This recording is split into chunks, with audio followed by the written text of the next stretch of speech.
Bom dia, caros cursistas. Meu nome é a professora Marta Araújo. Hoje nós vamos falar sobre a nossa UCC, Educação Financeira, Fiscal e Empreendedorismo. Nesse primeiro momento, eu vou falar para vocês sobre a unidade 1 e 2, que é Educação Financeira e Saúde Financeira. Posteriormente, virá a Educação Fiscal, apresentada pela professora Vera, e, finalizando, o professor Rafael, trabalhando com empreendedorismo. Muitas vezes, no dia a dia, nós estamos contando os nossos centavos, porque atualmente a maioria da população brasileira está contando os centavos. Sabe por quê? Porque nós, da nossa geração de 60, 70, 80, não tivemos a educação financeira. Muitas vezes até ganhamos muito bem, mas no final do mês estamos contando centavos. Daí, o nosso trabalho agora, tão enfatizado, a educação financeira. Nessa primeira unidade, o que nós vamos falar sobre educação financeira? Nós vamos falar, primeiramente, sobre a diferença entre educação financeira e matemática financeira. Vamos falar sobre os conceitos de educação financeira e o objetivo da educação financeira. Aí alguém pode me perguntar, Marta, esse tema é novo? Esse tema não é novo. Há mais de 20 anos que a educação financeira está presente. Em vários países já se trabalha com a educação financeira. Agora, a BNCC, ela colocou como tema transversal desde 2020 e, em 2022, ela entrou como UCC no ensino médio deste ano, fazendo uma observação. Os primeiros anos terão educação financeira, fiscal e empreendedora no primeiro ano, matutino e vespertino. E o noturno terá a partir do segundo ano. Mas, voltando à questão, este tema é novo? Não. Em 2005, a OCDE trabalhou com uma pesquisa. E o que dizia esta pesquisa? Vejam bem, 2005, há 17 anos atrás, que muitas pessoas de diferentes países careciam desse conhecimento, dessa educação financeira. E elas não tinham consciência desta necessidade. Vejam bem, será que você, professor, você, cursista, tem necessidade dessa educação financeira e você nem sabe? Se alguém disser, eu não tenho, me jogue o primeiro consignado. Me diga, nós temos um quiz aqui embaixo. Você pode ir lá e fazer esse quiz. Dentro desse quiz, há algumas perguntas. Eu vou fazer só 3 para você. Me diga uma coisa, você chega em casa, liga a televisão, vai tomar banho, vai fazer um lanche e a televisão ligada. Você passa numa loja, tem um vestido lindo, no seu guarda-roupa tem roupa que você nem usou. O seu celular está com 6 meses de uso, mas saiu o último modelo. Eu tenho que comprar esse celular. Se para essas 3 perguntas a sua resposta foi sim, eu lhe digo, você está necessitando de educação financeira. Reflita. E nós vamos ver lá no final. Quem é que está comandando a sua vida? É o seu dinheiro que te limita ou é você que comanda o seu dinheiro? Um dos objetivos da educação financeira é isso. Você tomar posse da sua vida financeira. Se tornar uma pessoa independente financeiramente, isso em termos de uso. Eu não vou te fazer ganhar dinheiro. Eu vou te fazer, as competências, tentar desenvolver as competências através da educação financeira para que você tenha uma vida mais tranquila. sem estar, final do mês, correndo da sala para a cozinha para pagar suas contas. Mas antes de nós continuarmos, nós temos que fazer uma observação. Quando nós começamos a trabalhar com a educação financeira, a primeira coisa que colocaram foi: educação financeira é o professor de matemática que tem que dar essa questão, essa disciplina. Porque é ele que entende de juros, ele que entende de porcentagem.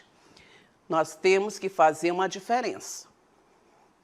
Educação financeira é diferente de matemática financeira. A matemática financeira, ela trabalha com juros, trabalha com porcentagens em relação ao dinheiro. A educação financeira, ela trabalha com seu comportamento em relação ao dinheiro. Então, um professor de história pode dar educação financeira? Pode. Um professor de ciências pode dar educação financeira? Pode. Então, a educação financeira, ela trabalha com o comportamento do indivíduo em relação ao dinheiro. A matemática financeira, ela entra como instrumento para ajudar a desenvolver as competências em relação à matemática, à educação financeira. O que é educação financeira? O que é esse bicho educação financeira? Bem, a educação financeira, ela pode ser colocada sobre 2 pontos de vista. Ela pode ter o nosso conceito de educação financeira, a qual a OCDE define que educação financeira é um processo. Você não vai mudar de um dia para o outro, em termos de como gastar seu dinheiro.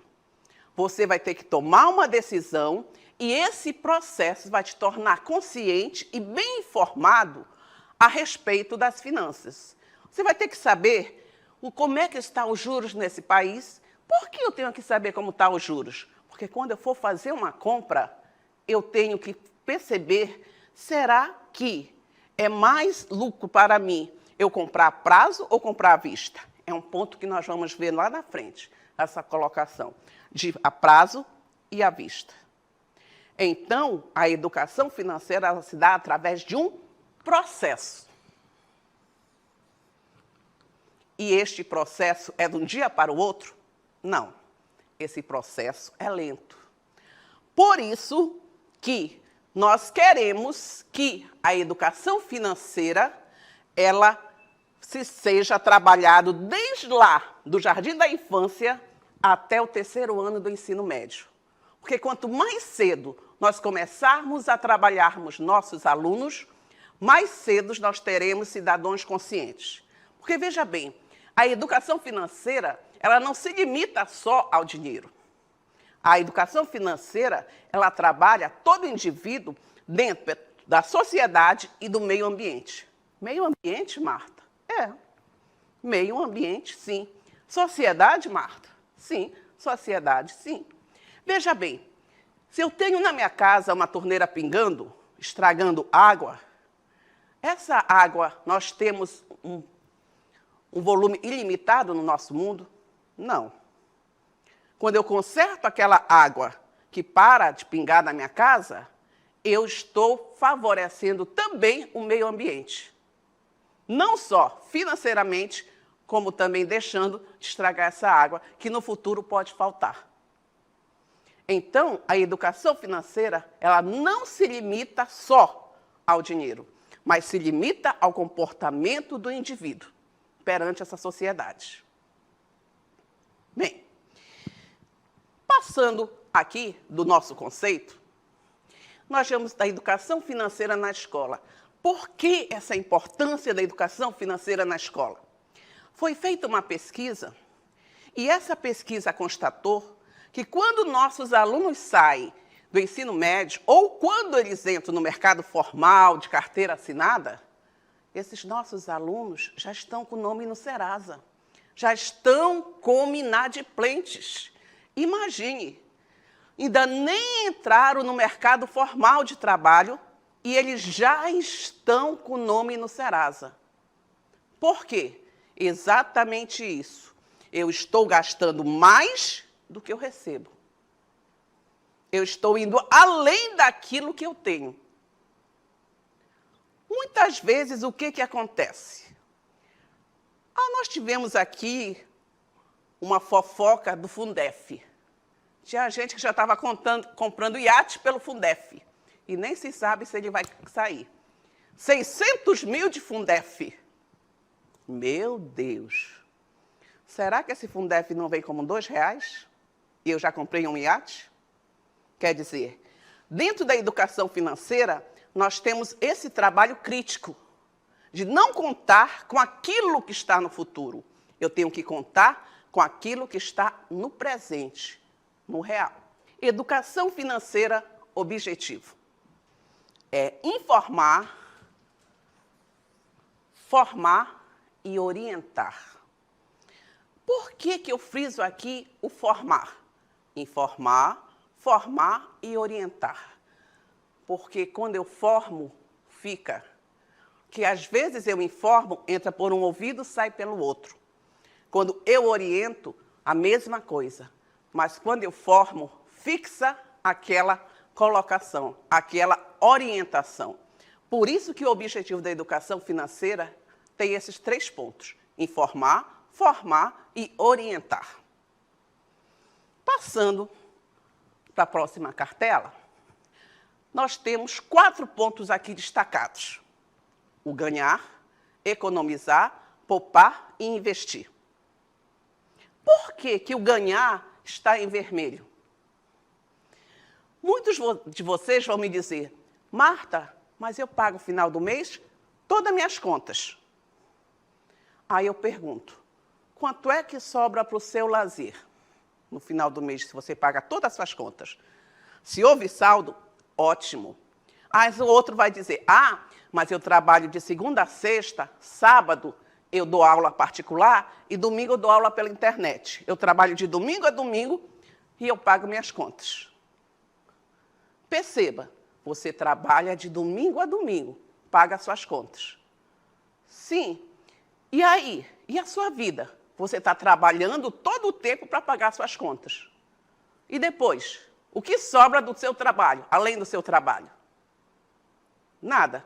Então, você está necessitando da educação financeira. Outro ponto, economizar. Muita gente confunde o economizar com o poupar. Economizar é quando eu não gasto meu dinheiro com algo que não é necessário. Vou te dar um exemplo. Você tem uma compra que vence dia 13. Aí você esquece e paga dia 14. E paga com juros. Então, você não economizou. Eu vou comprar uma blusa que eu necessito. Eu tenho aquela loja de marca, a mesma blusa, e outra loja que não é de marca. Mas eu vou na loja de marca que me custa R$100 a mais, porque ela é a loja de marca. Eu não economizei.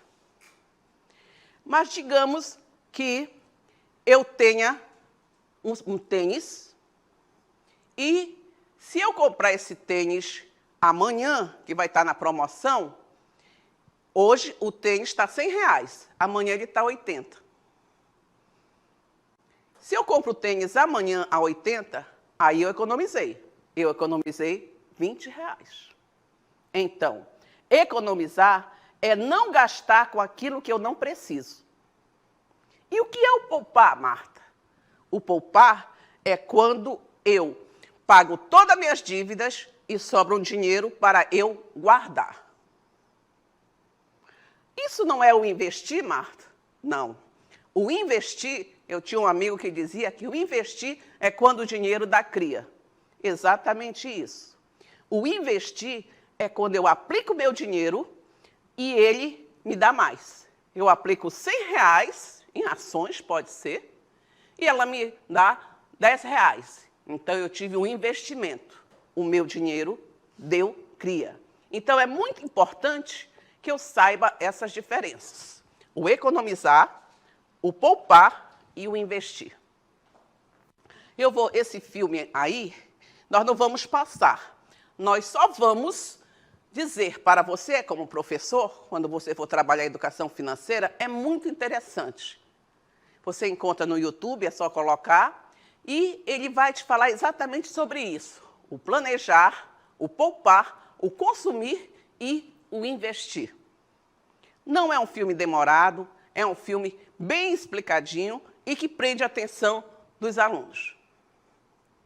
Bem, nós introduzimos o que é a educação financeira. Vamos falar um pouco do orçamento. Esse orçamento, ele pode ser um orçamento doméstico e um orçamento familiar. Esse orçamento familiar, eu passo para a próxima cartela.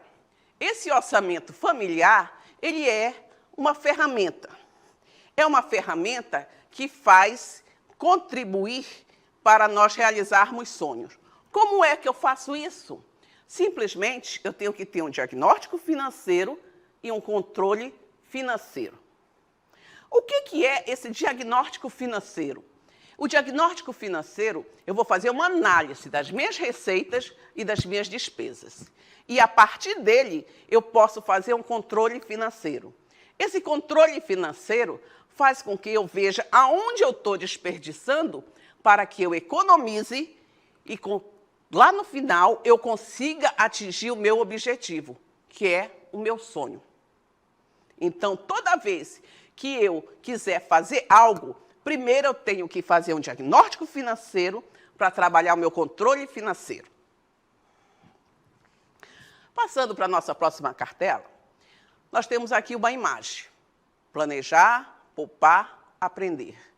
Eu não faço nenhuma ação sem um planejamento dentro da educação financeira. Se não houver planejamento, não tem como eu realizar sonhos. Eu não posso decidir hoje comprar um carro se eu não tiver um planejamento, se eu não for poupar e eu não for aprender. Dentro do meu orçamento pessoal e meu orçamento familiar, eu tenho que contar com duas coisas: a despesa e a receita. No orçamento pessoal, eu só conto com o que eu ganho e com o que eu gasto. No meu orçamento familiar, eu vou contar com os ganhos de toda a família, mas aquele ganho fixo. Eu não vou contar, por exemplo, a minha filha ela ganha um dinheirinho esse mês da madrinha, no outro mês não vem, eu vou contar com ele. Não, você só conta com aquilo que tem todo mês. Você não conta com aquilo que pode variar. Aqui, na próxima cartela, nós vamos trabalhar com despesas fixas, despesas variáveis, despesas eventuais ou extraordinárias. Essas despesas entram lá no teu controle financeiro. O que são despesas fixas? São todas as despesas que você paga todo mês, como água, luz, o aluguel. O que são as despesas variáveis? São aquelas despesas que você paga também todo mês, mas varia o valor. Por exemplo, eu faço rancho. Um rancho, nesse mês, eu pago 800, no outro mês eu pago 1.000, no outro eu pago 500. São despesas que eu faço todos os meses, mas varia o valor. E quais são as despesas eventuais? São aquelas despesas que não acontecem todo mês. Por exemplo, esse mês eu tive um filho que quebrou o braço. Aí lá eu tive que comprar vários medicamentos. Foi uma despesa eventual. Esse mês o chuveiro do meu banheiro quebrou. Lá eu tive que contratar o pedreiro. Então, é uma despesa eventual. Saindo aqui das nossas despesas, nós vamos agora para a nossa próxima cartela, que é como fazer um orçamento doméstico. Eu tenho que reunir todas as minhas despesas, fixas e variáveis. Tenho que fazer o controle, ver o que eu gastei, o que eu não gastei, e ver o que sobra. E depois, ver onde é que eu posso reduzir. Toda sexta-feira eu tenho que sair para tomar minha cervejinha. Eu gasto R$50. Será que é essencial você sair toda sexta-feira para tomar essa cervejinha? Qual é o teu objetivo lá na frente? Eu quero trocar meu carro. Então, eu não podia ir só uma sexta-feira e não as 4 sexta-feiras? Aí, você vai decidir. Qual é teu objetivo maior? É tomar cervejinha toda sexta-feira ou é comprar o carro no final do ano? São decisões que nós temos que tomar. Às vezes dói, mas o objetivo maior te deixa mais feliz. Vamos para a próxima. Aqui, essa pergunta, eu vou te deixar antes de nós fecharmos essa primeira unidade. Quando eu for fechar a segunda, eu vou voltar a perguntar. Quem é que está comandando a tua vida? É o teu dinheiro, que te faz de cachorrinho? Ou é você que tem esse dragão domado, que é o teu dinheiro? Aqui nós fechamos a nossa primeira unidade